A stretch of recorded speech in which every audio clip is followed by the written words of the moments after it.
Hello, my name is Brayden Walters, and today I'll be talking to you about the use of narratives within the debates around prison reform.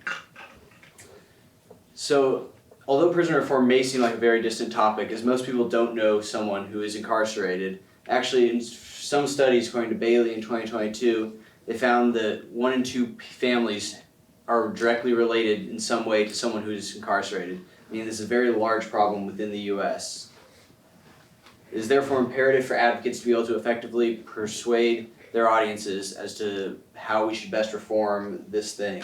Today I'll show you the effectiveness of narratives in the push for reform and its current use by activists.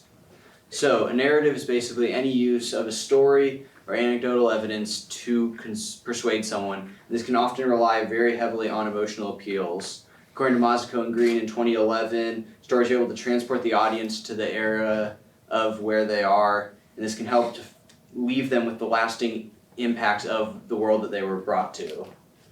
So stories can further be difficult to refute, as they are often factual or happened in real life, making them further powerful tools when arguing a debate, as they cannot be easily argued against. And good stories must include realism, be immersive, and have good context for them. So the first clip to show how narratives are used is from Anthony Graves, who is a former inmate in the Texas Institute Correctional Facilities.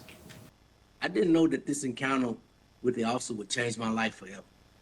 I had no idea I was about to spend the next 18 and a half years behind bars, including 12 and a half on Texas death row, totally innocent.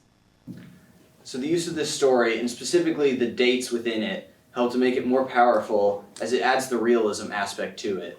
Because he actually experienced this, and because he uses the dates that are very large, it helps to bring the audience into a story, and they feel with him the events that he had to go through as he advocates for more reform within the prison system. The second clip is told by June Rogers, a mother who lost her son to an inmate who was released on bail. Of low risk and safe for release. The presiding judge in the matter was compelled to release him because the laws of bail reform required him to release him by the results of the test. 4 days later, Mr. Black gunned down my son, Christian Rogers, in broad daylight. This story again relies on similar emotions to the first one, which are more negative or sad, but this one actually advocates against the prison reform, as she argues that by releasing prisoners, it can cause dangerous consequences. However, again, by using a story that actually happened and one that can be realistic and imagined, it helps to involve the audience in what she is feeling, as people are naturally empathetic, therefore causing them to feel for her and further emphasize her point.